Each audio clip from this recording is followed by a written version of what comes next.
Sometimes when you don't know a specific word, the best option is to describe it.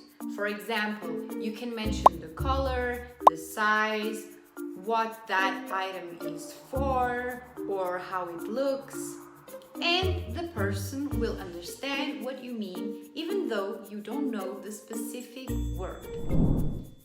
For example, let's take the example of a book. You can say that you can read. You can read what is inside. You can learn new things.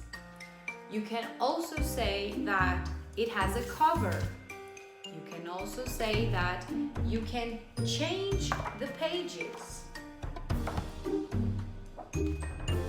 And the person will know that we are talking about a book.